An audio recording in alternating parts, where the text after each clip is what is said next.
రాంబాబుకు సరిగా నిద్ర పట్టడం లేదు. పొద్దున ఏం జరుగుతుందోనని భయంగా ఉంది. అలాగే తన తమ్ముడిపై కాస్త కోపంగా కూడా ఉంది. ఇంతలో రాంబాబు పరిస్థితిని గమనించిన అతని భార్య దివ్య, మీరేం టెన్షన్ పడకండి, బాధపడకండి, మన పరిస్థితి బాగోలేదు, దానికి మనమేం చెయ్యలేం కదా, ఆ దేవుడు ఎలా రాసి పెడితే అలాగే జరుగుతుంది, మీరేం కంగారు పడకండి. అది కాదు దివ్య, నీకు బాధగా లేదా?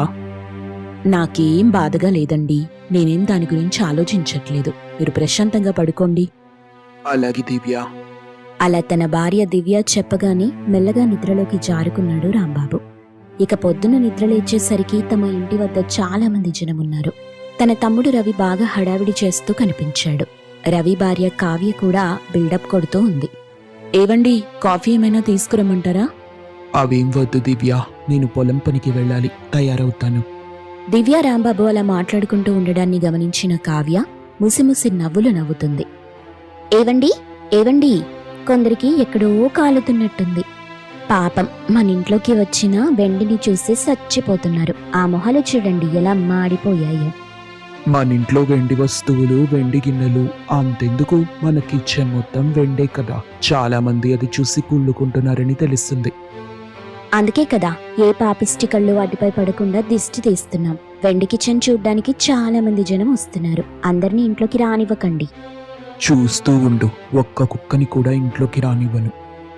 కొన్ని కుక్కలు దిష్టి పెట్టడానికే చూస్తూ ఉంటాయి. కావ్య అలా మాట్లాడగానే రాంబాబుకి చాలా కోపం వచ్చింది. దివ్యకి కూడా కోపం వచ్చినా తన భర్తని ఆవేశపడనివ్వకుండా చూస్తుంది. చూసావా దివ్య, వాళ్ళకెంత పొగరో, ఏం మాట్లాడుతున్నారో విన్నావా? వదిలేయండి, వాళ్ల నాన్నకి వ్యాపారంలో మంచి లాభం వచ్చింది కాబట్టి అవన్నీ జరుగుతున్నాయి. ఇప్పుడు వాళ్ల టైం నడుస్తుంది, మనం మౌనంగా ఉండాలి, ఆవేశపడకూడదు. మీరు పదండి, వేడి నీళ్లు సిద్ధంగా ఉన్నాయి, స్నానం చేసి పొలం పనులకు వెళ్దురు. దివ్య అలా చెప్పగానే రాంబాబు మౌనంగా ఉంటాడు. తన గదిలోకి వెళ్తాడు. ఇక కొంతసేపటి తరువాత పొలానికి వెళ్తాడు. పొలానికి వెళ్ళినా కూడా రాంబాబుకి ఒకటే ఆలోచన. తన తమ్ముడు ఇంట్లో వెండి కిచెన్ ఏర్పాటు చేసుకోవడం గురించి ఊరంతా చెప్పుకుంటున్నారు. దాని గురించి ఆలోచిస్తున్నాడు రాంబాబు. ఇంతలో అక్కడికి ఊరి సర్పంచ్ సీనయ్య వస్తాడు. ఏంట్రా రాంబాబు, మీ తమ్ముడు వంటగదిని వెండిగా మార్చేశాడంటగా, అంత వెండి వాడికెలా వచ్చిందిరా? అది అది తెలుసులే, వాడి పెళ్ళం పుట్టింటి నుండి తెప్పించిందంటగా. వాళ్ళ నాన్న వ్యాపారంలో బాగా కలిసొచ్చిందంట, ఊరంతా చెప్పుకుంటుంటే విన్నానులే. మనూళ్ళోనే కాదు, పక్కూళ్ళో కూడా మీ తమ్ముడి గురించే మాట్లాడుకుంటున్నారు. మీ తమ్ముడి భార్య ఆ కావ్య ఉందిగా, ఆ అమ్మాయి పేరే వినిపిస్తుంది. అన్నట్టు వాళ్ళు మీతో మాట్లాడారంటగా, ఇంతకీ ఏమైంది? ఏవో చిన్న చిన్న గొడవలయ్యా. తమ్ముడికి పెళ్లి చేసిన తరువాత మొత్తం మారిపోయింది. నా తమ్ముడు నా మాట వినటం లేదు. ఎవరైనా అంతేగా, భార్య వచ్చాక ఇక సచ్చినట్టు కట్టుకునే దాని మాటే వినాలి. ఈ రోజుల్లో అన్నదమ్ములు ఎక్కువగా విడిపోతున్నారంటే కారణం పెళ్ళాలే కదా. నా తమ్ముడి భార్యకు కాస్త డబ్బు పొగరుంది. ఇప్పుడు ఆ పొగరే నా తమ్ముడికి కూడా అంటుకుందయ్యా. ఏం చేయమంటారు? నాకు నా తమ్ముడంటే చాలా ఇష్టం. ఇప్పుడు వాడు వేరు కాపురం పెట్టాడు. ఒకే ఇంట్లో ఉన్నాం కానీ వాళ్ళు మేము విడిగా ఉంటున్నాం. దానికి అలా దిగులు పడతావేంటయ్యా? జీవితం అన్నాక ఇలాంటివన్నీ జరుగుతుంటాయి. మనం ఏం చేస్తాం చెప్పు? మళ్ళీ మా ఇల్లు కలకలలాడాలి, అందరం కలిసి ఉండాలి, ఇంట్లో అందరం నవ్వుతూ హాయిగా భోంచేయాలి. మళ్ళీ ఆ రోజులు ఎప్పుడొస్తాయో ఏంటో. ఇక ఆ రోజుల్ని మర్చిపో. కొత్త నీరు వచ్చిందంటే పాత నీరు పోయిందనేగా అర్థం. గతాన్ని తవ్వుకోకురా, ఇక జరగాల్సిందేంటో చూడు. ఇంతకీ మీరేంటయ్యా ఇలా వచ్చారు? ఎప్పుడు ఇలా రారు కదా. మీ తమ్ముడు కబురు చేశాడు, ఏదో మాట్లాడాలంట, అర్జెంటుగా రమ్మన్నాడు. చూస్తుంటే ఏదో పెద్ద విషయంలాగే కనిపిస్తుంది. ఏంటో వెళ్ళి చూస్తానుండో అంటూ సీనయ్య అక్కడి నుండి బయలుదేరి వెళ్ళాడు. ఇక రాంబాబు మళ్ళీ ఆలోచనలో పడ్డాడు. ఇక మధ్యాహ్న భోజనం సమయం అవుతుంది. రాంబాబు ఒకసారి తన పొలాన్నంతా చూసుకుని ఇంటికెళ్తాడు. ఇంటికి వెళ్తున్న సమయంలో కూడా తన తమ్ముడి గురించే ఆలోచిస్తుంటాడు. కొంత సమయానికి ఇంటికి వెళ్ళగానే తన భార్య దివ్య ఏడుస్తూ కనిపిస్తుంది. ఏమైంది దివ్య? ఏం జరిగింది? నిన్నెవరైనా ఏమైనా అన్నారా? ఆ కావ్య మళ్ళీ ఏమంది? ఇదిగో రాంబాబు, నీ తమ్ముడు నన్ను నీ ఆస్తి విషయాలు మాట్లాడడానికి పిలిచాడు. నీ తమ్ముడికి ఆస్తిలో వాటా కావాలంట. వెంటనే తేల్చేయమంటున్నాడు. అయ్యా, ఉన్నట్టుండి ఇలా చెప్తే ఏం చెయ్యాలి? ఈ ఆస్తిని నేను అమ్మాలనుకోవట్లేదు. నాకు అస్సలు ఇష్టం లేదు. అదేంట్రా అలా అంటావు? వాడి బతుకు వాడు బతకాలిగా. అయ్యా, మేమెదుగుతుంటే కుళ్ళుకొని చేస్తున్నారు. వాళ్ళ మాటలు నేను అస్సలు పట్టించుకోను. నాకు వెంటనే నా వాటా ఆస్తి ఇచ్చేయమనండి. రే తమ్ముడు, భార్య మాట విని ఇలా మాట్లాడుతున్నావని నాకు తెలుసు. కాస్త నా మాట కూడా వినరా. అంటే ఏంటండి ఆయన మాట్లాడేది? ఇప్పుడు నా మొగుడు నా మాట కాకుండా ఆయన మాట ప్రకారం నడుచుకోవాలా? ఇవన్నీ మాకొద్దండి సర్పంచ్ గారు. మా వాట మాకిప్పించేయండి. ఏంటే నోరు లేస్తుంది? నా మగుణ్ణి ఎదిరించి మాట్లాడుతున్నావు? ఇక చూస్తూ ఊరుకోను. ఇప్పటి వరకు నోరే లేచింది, ఇకపై చెయ్యి కూడా లేస్తుంది. జాగ్రత్త. కావ్య, దివ్య ఒకరిపై ఒకరు కేకలేసుకుంటారు. తోడికోడళ్ల గొడవ ఆ ఊరి ప్రజలకి ఒక వినోదంగా ఉంటుంది. అందరూ వాళ్ళని చూసి నవ్వుతుంటారు. ఇక చాలా ఆపండి. మీ సమస్య ఏంటి? ఆస్తి గురించే కదా? ఏంట్రా రాంబాబు, ఏదో ఒక విషయం చెప్పు. ఇది మా అమ్మ సంపాదించిన ఆస్తి. అందరం కలిసే బ్రతకాలని కలలు కనింది. కానీ ఈరోజు తమ్ముడు ఇలా అనడం నాకేం నచ్చట్లేదు. ఇప్పుడున్న పరిస్థితులకు నేను తలవంచక తప్పట్లేదయ్యా. ఆస్తి పంపకాలు చెయ్యండి అంటూ రాంబాబు కన్నీళ్లు పెట్టుకున్నాడు. రాంబాబుని దివ్య ఓదార్చింది. మీ ఇద్దరికీ అంత చెరిసగం ఆస్తి పంచుతున్నాన్రా. ఈ ఇంట్లో సగం నీకు, సగం నీ తమ్ముడికి. ఇక పొలం అంటారా? ఆ పొలంలో కూడా ఎడమ వైపున్నది నువ్వు తీసుకో, కుడి వైపున్నది నీ తమ్ముడికి దక్కుతుంది. ఈ రోజు నుండి అవే మీ ఆస్తులు. ఇక గొడవ పడకుండా మీ పని మీరు చేసుకోండి. అయ్యా, నా భాగంలో బావి లేదు. బావి లేకపోతే పొలానికి నీళ్ళెలా వస్తాయి చెప్పండి? అందుకని వాడి భాగంలో ఉన్న బావి నీళ్లు నేను కూడా వాడుకుంటాను. అవసరం లేదు. మా పొలం మా ఇష్టం. ఎవరూ మా పొలంలో ఉన్న బావి తాకడానికి వీల్లేదు. నేను ఒప్పుకోను. నువ్వేంటే ఇచ్చేది? మా భాగంలో మేమే ఒక బావి తవ్వుకుంటాం. నోరు అదుపులో పెట్టుకో. ఇక చాలు ఆపండి. ఇక్కడ నేను ఒక పెద్ద మనిషిని ఉన్నాను కదా, మాట్లాడుతున్నాను కదా. నా మాట వినండి. రే రాంబాబు, నీ పెళ్ళని చెప్పినట్టు మీ పొలంలో బావి తవ్వుకొని వాడుకో. ఇక మాటలు లేవు. ఆస్తుల పంపకం ఇంతటితో పూర్తయింది. నేను వెళ్తున్నాను అంటూ సీనయ్య అక్కడి నుండి వెళ్ళిపోతాడు. సీనయ్య వెళ్లిన తరువాత దివ్య తన గదిలోకి వెళ్లి బోరున ఏడుస్తుంది. దివ్యతో పాటు రాంబాబు కూడా కన్నీళ్లు పెట్టుకుంటాడు. బాధపడకే, ఇక చేయాల్సింది చూడు. పద, మన పొలానికెళ్ళి ఆ బావి తవ్వే పని చేద్దాం. అసలే కొత్త పంట వేయాల్సిన సమయం వచ్చింది. ఈ టైంలో నీళ్లు లేకపోతే పొలం పని ముందుకు సాగదు అంటూ రాంబాబు, దివ్య తమకొచ్చిన ఆస్తి భాగంలో బావి తవ్వే పని మొదలెట్టారు. అలా 4 రోజులు తవ్విన తరువాత వాళ్లకి బంగారపు రాళ్లు కనిపిస్తాయి. వాటిని చూసి రాంబాబు, దివ్య చాలా సంతోషిస్తారు. చూసారా అండి, ఆ దేవుడే మన బాధని అర్థం చేసుకున్నాడు. అందుకే ఇలా చేశాడు.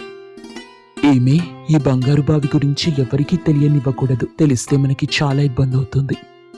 తెలియాలండి, అందరికీ తెలియాలి. ఆ బంగారంతో నేను మన వంటగది మొత్తం బంగారంగా మార్చేస్తాను. మీ తమ్ముడి భార్య ఆ కావ్య ఉంది కదా, అది ఎంత విరవిగింది.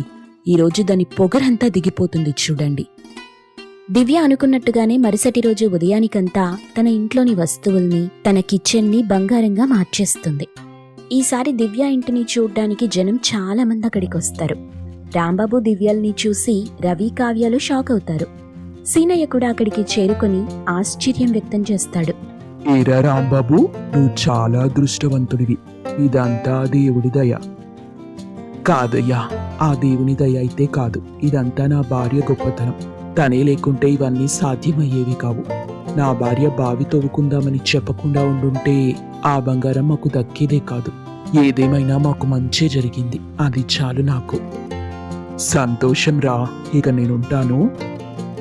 అయ్యా, ఈరోజు మా ఇంట్లో తోడికోడళ్ల వంటగదులు ఒకటి బంగారం, ఒకటి వెండి ఉన్నాయి. అందరూ అలా వేరు చేసే మాట్లాడుకుంటున్నారు. మా అమ్మ మాట ప్రకారం నేను అలా వేరుగా ఉండడానికి ఇష్టపడట్లేదు.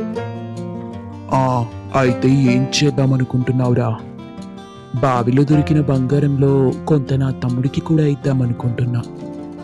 మరి నీ భార్య ఒప్పుకుంటుందా? అవునయ్యా, అన్నదమ్ములు కలిసి ఉండాలన్నదే నా భర్త ఆలోచన. ఆయన ఆశని ఒమ్ము చెయ్యలేను. నా భర్త బాధ అర్థం చేసుకున్నాను కాబట్టే ఈ నిర్ణయం తీసుకున్నాను. మంచి ఆలోచనమ్మా. ఎర్ర రవి, నీకు ఇబ్బంది ఏం లేదుగా? నీ భార్యని కూడా అడిగి తెలుసుకో. అయ్యా, ఇక మా ఇంటి విషయం మేము మాట్లాడుకుంటాం. ఇలా ఊరి వాళ్ళందరి ముందు ఇవన్నీ ఎందుకులేండి. సరేరా అయితే ఇక అందరూ వెళ్ళండి. సీనయ్య అలా వెళ్ళగానే అక్కడున్న ఊరి జనం వెళ్ళిపోయారు. అందరూ వెళ్ళిన తరువాత కావ్య కన్నీళ్లు పెట్టుకుంటూ దివ్య ముందుకు వెళ్ళింది. కావ్యాని దగ్గరికి తీసుకుని కన్నీళ్లు తుడుస్తుంది దివ్య. తోడికోడళ్లు కలిసిపోవడాన్ని చూసి రాంబాబు, రవి సంతోషిస్తారు. ఇక ఆ కుటుంబంలో ఏ ఇబ్బంది లేకుండా అందరూ ఉమ్మడి కుటుంబంగా బతుకుతారు. ఒకరోజు అనసూయమ్మ వేడివేడిగా దోశలు చేసి తీసుకొచ్చి శేఖర్ మరియు తారాలకిస్తుంది. శేఖర్ మరియు తార మాట్లాడుకుంటూ, ఏంటి తారా, ఎప్పుడు టైలరింగ్కి వెళ్ళాలి, పనికి వెళ్ళాలి అని చెప్పి పరుగులు పెడుతుంటావు. ఏనాడైనా ఇంత అన్నం వండి పెట్టావా? పండగలు కదండి, షాప్ దగ్గర ఎంతమంది జనాలున్నారు మీకేం తెలుసు? కొత్త బట్టలు కుట్టమని చంపేస్తున్నారు. క్షణం తీరిక లేకుండా పనిచేస్తున్నాను. వద్దులేరా, తనని వంట చేయమని చెప్తే మనం వెళ్ళి హాస్పిటల్లో చేరిపోవాలి. పోయినసారి చేపల పులుసు పెట్టింది గుర్తుందా? పొయ్యి వెలిగించకుండా చేపల పులుసు చేసింది. చేపలన్నీ బయటికి గెంతుతున్నాయి. తనకే పనొచ్చో ఆ పని చెప్పటం మంచిది. అది కాదమ్మా, వచ్చే నెలలో తమ్ముడికి పెళ్ళవుతుంది కదా. తన పెళ్లికి ముందైనా కనీసం తను వంట నేర్చుకుంటే వచ్చే కోడల ముందు పరువు పోకుండా ఉంటుంది కదా. అందుకే తనకు అర్థమయ్యేటట్టుగా చెప్తున్నా. అవునరా, నువ్వు చెప్పేది నిజమే. కానీ తారని వంటగదిలోకి పంపించాలంటే నాకు భయమేస్తుంది. పోయినసారి గ్యాస్ వెలిగించకుండా వంట చేసింది కాబట్టి సరిపోయింది. ఈసారి గ్యాస్ వెలిగించిందంటే మనిల్లు మనం ఏమవుతామని. మరీ పొగడకండి అత్తయ్యా. అప్పుడు నాకు ఎలా వండాలో ఏం చెయ్యాలో తెలియక అలా చేశాను. ఇప్పుడైతే మిమ్మల్ని చూసి కొంత అనుభవం వచ్చింది కదా, చెయ్యగలను. నాకు సెలవున్న రోజున తప్పకుండా వంట చేస్తాను. కొద్ది రోజుల్లో శేఖర్ మరియు తారాల పెళ్లి రోజు అవడంతో పాయసం చేద్దాం అనుకుంది. ఈరోజు మన పెళ్లి రోజు కదండి, నేను పాయసం చేద్దాం అనుకుంటున్నా. సరేనా? ఈరోజు నా చేతి పాయసం తిందురుగాని. అంత భాగ్యమా? నీ చేతి వంట తినాలన్న నా కోరిక ఇన్నాళ్లకి తీరుతుంది. బాగా జీడిపప్పు, బాదం పప్పు, కిస్మిస్ వేసి చెయ్యి. చూడండి, నేను చేసిన పాయసం లొట్టలేసుకుంటూ తింటారు. సరే అని తార అక్కడి నుండి వంటగదిలోకి వెళ్ళిపోతుంది. నాకు పాయసం చేయటం రాదు కదా, చేస్తానని చెప్పి తెగ బిల్డప్ ఇచ్చి వంటగదిలోకి వచ్చాను. ఇప్పుడు వెళ్ళి అత్తయ్య గారిని ఎలా చేయాలి అని అడిగితే పరువు పోతుంది అని ఆలోచిస్తుండగా ఇంతలో తార వాళ్ళమ్మ తులసమ్మ ఫోన్ చేసింది. నీకు అల్లుడి గారికి పెళ్లి రోజు శుభాకాంక్షలురా. ఉన్నారా శేఖర్ పక్కనే? ఉంటే ఓసారి ఫోన్ ఇవ్వు, తనకి కూడా పెళ్లి రోజు శుభాకాంక్షలు చెప్తాను. లేరమ్మా, ఆయన బయట కూర్చున్నారు, నేను వంటగదిలో ఉన్నాను. నువ్వు వంటగదిలో ఉండడమేంటే? నీకు వంట రాదు కదా, అందుకేనా ఇంత కంగారుగా మాట్లాడుతున్నావు? ఇంతకీ ఏం వండుదామని వంటగదిలోకి వచ్చావు? పాయసం చేద్దామనుకున్నాను, కానీ ఏం వెయ్యాలో ఎలా చెయ్యాలో తెలీదు. సరే, నేనెలా అయితే చెప్తానో అలాగే చెయ్యి. ఎదురు ప్రశ్నలు వెయ్యకు. ఇప్పుడు గ్యాస్ తక్కువ చేయమంటే అప్పుడు చెయ్యి, కానీ నీ సొంత బుర్ర వాడి దాన్ని చెడగొట్టకు. ముఖ్యంగా నీకు తెలియని చిట్కాలు వాడి చెడగొడతావు. అప్పుడు పాయసం కాస్త విషమైపోతుంది. ఈసారి మాత్రం తిరిగి ప్రశ్నలు వేయకుండా చెయ్యి, అర్థమైందా? సరేనమ్మా. సేమియా, పాలు, జీడిపప్పు, కిస్మిస్ మరియు మంచినీళ్లు పక్కన పెట్టుకో. పాలు సేమియా సరే, నీళ్ళెందుకమ్మా? నీకిప్పుడే చెప్పానే, చెప్పింది చేసుకుంటూ వెళ్ళు, ప్రశ్నలడక్కు అని. మనం వంటల్లో చాలా వరకు నీళ్లు వాడుతుంటాం. తులసమ్మ ఫోన్లో పాయసం ఎలా చేయాలో చెప్పుకుంటూ వెళ్తుంది. తార దాన్ని తూచా తప్పకుండా పాటిస్తూ పాయసం చేసి బయటకు తీసుకొస్తుంది. ఏవండి, పాయసం చేసి తీసుకొచ్చాను, తినండి. అమ్మా, ఎప్పుడూ నీ చేతి వంటే కాదు, ఈరోజు మా ఆవిడ చేతితో పాయసం చేసింది. వాసన గుమగుమలాడిపోతుంది. ఇప్పుడు వాసనే కాదురా, రుచి చూడు ఎలా ఉందో తెలుస్తుంది. కొంచెం నోట్లో పెట్టుకొని చూడు, ఎప్పుడూ తననే చేయమంటావు ఇంకా. అనసూయమ్మ కూడా కొంచెం తిని, కోడలు పిల్ల చేసింది బావుంది, ఇంత రుచిగా చేస్తుంది అనుకోలేదు. ఇలా అనడంతో తార సంబరపడుతూ ఉంటుంది. ఇలా కొద్ది రోజులు గడిచాక అనసూయమ్మ రెండో కొడుకు చైతన్యకి వివాహమవుతుంది. కొత్త కోడలు ఇంట్లో అడుగు పెడుతుంది. కొత్త కోడలికి గృహప్రవేశం అయింది కదా, ఈరోజు మంచి రోజు. ఇంట్లో పొయ్యి వెలిగించి వంట చేయించాలి. తారా, ఈ బాధ్యత నీదే, నువ్వే జాగ్రత్తగా చూసుకో. తనీ మధ్యనే వచ్చిందిగా, ఈలోపే వంటంటే ఎలా చేస్తారత్తయ్యా?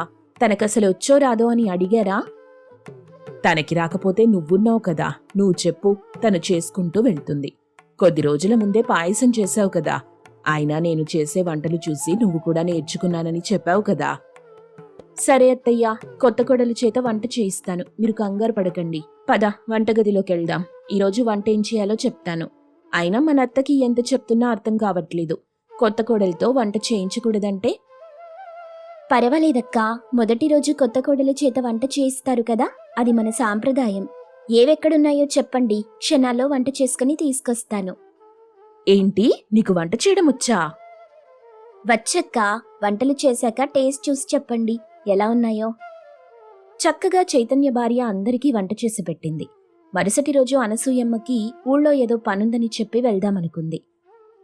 తారా, నేను బయటికెళ్తున్నాను, పనుంది. వంటంతా చేసేశాను, కానీ పూరీలు చెయ్యలేదు.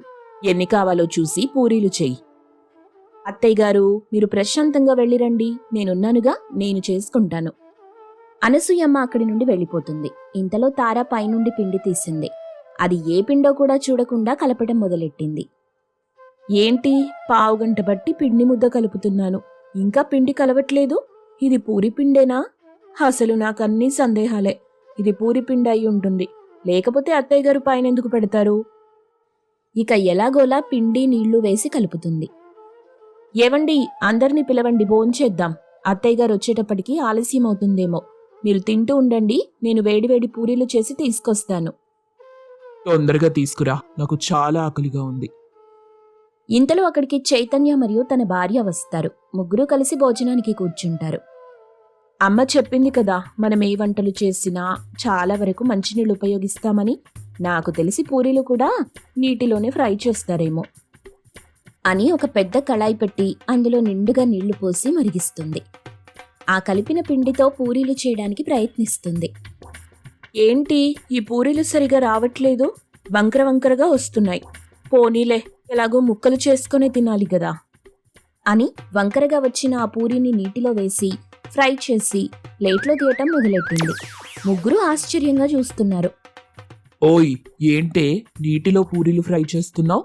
ఇలాంటి వంటలు తిన్నానంటే నేను హాస్పిటల్లో అడ్మిట్ అవ్వాల్సిందే. ఎవరు చెప్పారు నీకు ఇలాంటి వంటలు చేయమని? అనసూయమ్మ ఇంతలో ఇంటికి చేరుకుంది. ఏంటి తారా, పూరీలు రెడీగా ఉన్నాయా? చాలా ఆకలేస్తుంది. అత్తయ్య, నేనైతే రెడీ చేశాను, కానీ మా ఆయనే ఏమేమో అంటున్నారు. అనసూయమ్మ ఆ పూరీలు చూసి, ఏంటి కోడలా, నీటిలో పూరీలు ఫ్రై చేస్తున్నావు? ఇలాంటి వంటలు ఎక్కడ నేర్చుకున్నావే? పోయినసారి పాయసం బానే చేసావు కదా. మీరే కదా ఎప్పుడూ ఇలాంటి కళాయి పెట్టి నీటిలోనే ఫ్రై చేస్తుంటారు, కానీ నేను ఫ్రై చేస్తుంటే పిండి ముద్దలా తయారవుతుంది. ఆ రోజు కూడా పాయసం ఎలా చేయాలని అమ్మని అడిగాను. అమ్మ ఏ వంటకైనా ముఖ్యంగా నీళ్లు కావాలని చెప్పింది. మీరు కూడా రంగు వాసన లేని నీళ్లను వేసి వంటలు చేస్తూ ఉంటారు, అందుకే నేనిలా చేశాను. ఓసిని తెలివి బంగారంగాను, నేను వేసేది నూనె, నీళ్లు కాదు. ఏ వస్తువు వేస్తున్నావో కూడా తెలియకుండా వంటగదిలోకి వంట చేయడానికి వచ్చేసావా? అసలు వంటగదిలో ఏ పప్పులు ఎలా ఉంటాయో, ఏది నూనో, ఏది పిండో ఏది తెలీదు నీకు. నీలాంటిదే వంట చేసిందంటే పై ప్రాణాలు పైకే పోతాయి. అక్క, నాకు చెప్పాల్సింది కదా, నేను మీకు సాయం చేద్దును. ఇన్ని సంవత్సరాలుగా చేస్తున్నా, నాకే ఏం తెలీదు. నిన్నగాక మొన్నొచ్చావు, నీకేం తెలుస్తుంది వంట సంగతి? నీకు తప్ప ఇంకెవ్వరికీ తెలీదులే. సరే అత్తయ్య, ఈసారి నుండి నేను వంట చేయను. మీరు దగ్గరుండి ఏ రోజైతే నాకు నేర్పిస్తారో ఆ రోజే నేను వంట చేసి పెడతాను. ఇన్నాళ్లకి సరైన నిర్ణయం తీసుకున్నావు. అలా కొద్ది రోజులు గడిచాక తార వంట చేయటం అంతా నేర్చుకుంటుంది. అనసూయమ్మ తారని దెబ్బలాడుతూ తిడుతూ కొన్ని రోజుల తరువాత వంటతో పాటు పూరీ ఫ్రై చేయడం కూడా నేర్పిస్తుంది.